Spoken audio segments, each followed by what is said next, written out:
ndinotwawo Jane Muzvuwe, ndinobva kwaRusape. Nyaya yangu yandauya nayo kunoku ndeyemwana.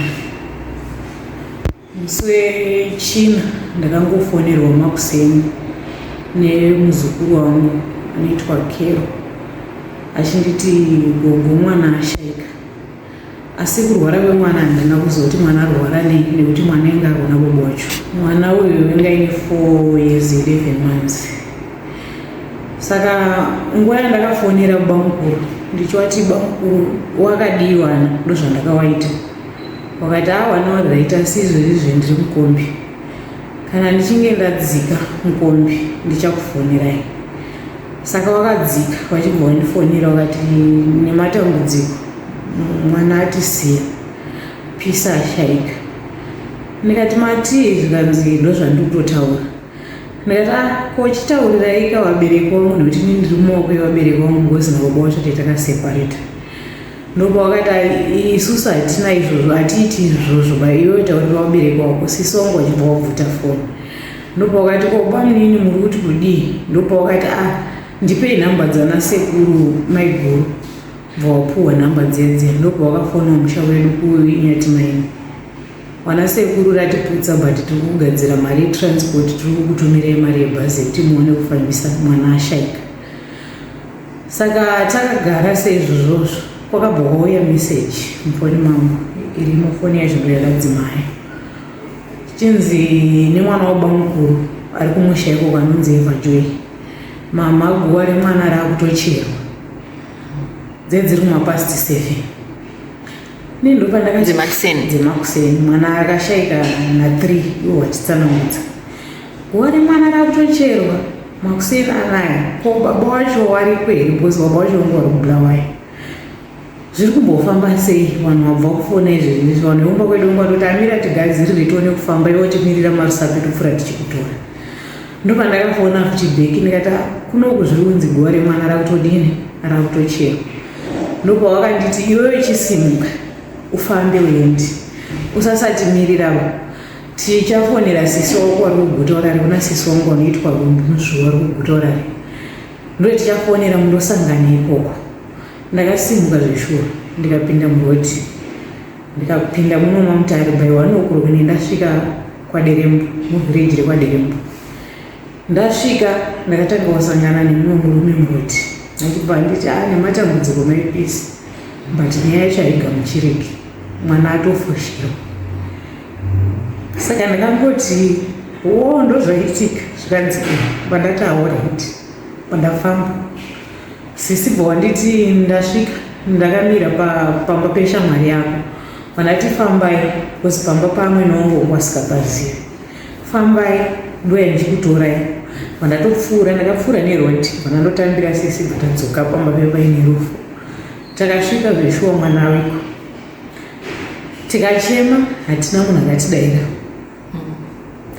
Handina kana hama yemurume wangu yakanditsatakudzirwa kuti mwana afa sei, kana undiudza kuti chii chaitika. Wakaramba wakanditarisa ubva usingandizivi. Saka zvadaro so takagara nasisi, abva tanyarara. Sisi ndowakabvunza kuti ko mwana wangu awanei? Zvikanaka maigura mwana angoti mudumbu, ngorutsa abva atofa kuma-3 ndopa abva ashaika. 3 dzemasikati dzekunze kuwedza. Saka anotomborara mumba mwana 3 dzekunze kuwedza abva atoshaika. Madiwo kuenda nemwana wachipatara, zvevana vadiki hapana inge achikwanisa kuenda nemwana wechipatara. Vatagara bamukuru wahombe kune wokwabamukuru wawo ndowakangouya wachibva wada ndisine matambudziko kuda kundibata mumaoko. Ndakaramba ndakangoti ane matambudziko bamukuru dziri kuonekwa, bva wasimba bva wabuda panze. Handina kana kutsanangudzirwa kuti mwana awanei kana kuti zvaita sei. Takarara tiripo. Saka manheru ndakakumbira mumwe mukadzi wandavirirana naye ndichiri kugara iwowe, ndikandibikirawo chikafu. Inini panapa handikwanisi kudya chikafu chepano. Patatobuda nasisi nabamukuru wanabva wateera. Ndopa ndakabvunza mwana wangu musikana ane 11 years, ndikati peshi chimbonyatsotaura kuti chii chakaitika pachini pane mwana, zvambofamba sei? zvikanzi mama takabvawo chikoro nezuro nemwana yakaenda chikoro. Mwana anga atopasa aita namba 2 kuchikoro kweECD. Saka mwana akasvikondopuwa raisi. Zvikadini mwana akataka kuti mudumbu usiku haana kuziva hake nguva semwana mudiki. Vandamutsa bamunini namainini ndikati mwana arunzwa mudumbu. Ndikanzi ageza madonje emwana wamai vangu ari kuti ndimire ndinana mwana pano. Anzi pandagezesa mwana pandageza madonje emwana aya mwana bva andamuradzika. Mwana bva azondimutsa achinditi mama peshiwe ndazviitira weti because nyangwe neni ndinaye ngasingachaitiri weti mukumbezi ndazviitira weti mwana ari kudedera.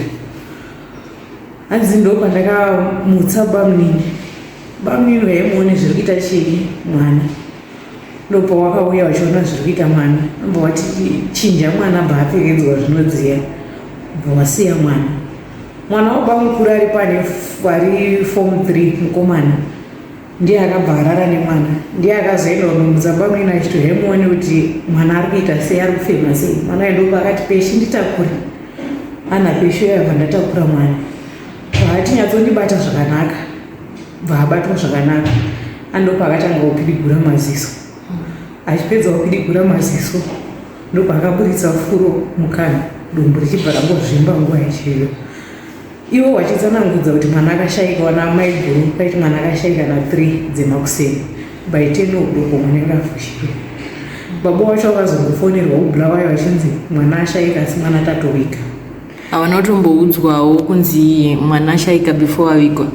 Handizivi kana wakataurirana nekuti ndanazobvunza. Ndo chimiro chandinacho. Saka ndikutsvaga kubatsirikana kuti ndizoti mwana wangu akafa sei, chii chakamuuraya. Iye akamboitwa police report iri nyaya? Aisati. Ko imi maita police report iri because I understand munhu akashayikira pamba anofanira kutanga yamhangara kumapurisa kuti akwanise kuzovigwa. Hawana chavakaita. Hawana. Mapurisa ari kudhuze kwacho ipolice station ipi?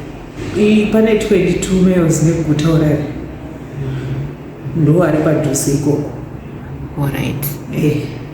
Ndekunokuko? Mati kunonzi kuchii? Kwaderembwe village.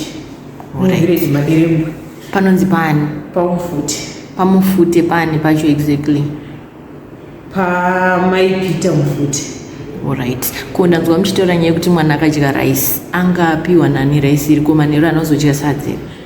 Ipapapo handingakwanisi kupatsanangudza because information iyo ndakaipiwa nemwana. Pamwe mwana akanga aritaura chokwadi kana kuti mwana anga ari kunyepa. Asi iye mwana ari kuti mwana akapiwa raisi nevanhu vari pamba pake ipapo. Ndiye akadya raisi iye haana pesha haana kudya raisi. Haana kudya raisi nemunin'ina wake. Vana venyu vangani vakasara ikoko? Kwasara 2. Uyu peshi ane makore mangani? Peshi ane 11 years, Precious ane 9. Alright, okay. Saka imimi samai mwana? Ndakavafonera nezuro makuseni because nezuro ndo pandaida kuuya kuno ndakatora nhamba dzababa watakusaiwa nditi munosvika kuDiamond FM. Ndichida kuuya nezuro makuseni. Saka ndiko ndakambomhanya ndichinondotsvaga mari yetransport. Ndo pandakavafonera ndichiti makambofambawo here kuti munzoti mwana chii kana kuti mutsvagewo kuti chii. Wakati ndakamboendawo kune vanhu vanobatsira vakangoti itirai vana varipo muNamato. Pandati zvikanzi ndikati saka ipi muri kutogutsikana here kuti mwana akatodini akatofa. Achibva angoti izvezvizvi handina mari. Bva ndatokata hangu foni yangu anozotaura naye zvakawanda. Vakazouya here baba vacho? Mwana akavigwa chingani? Mwana akavigwa china chaakashayika ichocho. Ndechipi chelast week ichi? China ichochi chatadarika ichi. Saka baba vacho vakazouya here? Vakazouya Friday makuseni inini ndenda kuda kutobuda na6 kwe vanhu vekumusha kwacho vari kuti chii chakaitika vakazombokuexplainira here? Inini handina chandakaudzwa. Ko nei vari kuti nei vakaviga mwana mangwanani atofa vasina kana kumuendesa kana mumochari? Inini handina chandakataurirwa. Ndosaka mwoyo wangu uri kurwadza kuti zvakafamba sei kuti mwana anongodza afa na3 AM by 10 o'clock watopedza kufushira mwana. Inini mai vomwana nendiri Marusani, Sisongo anogara kuguta Urare mumabhiri. patori padhuze pekuti vaikwanisa kufamba netsoka, but nenhau yekuti havana kuvapa information yakabva nekumusha kwaamwene kwachigodora.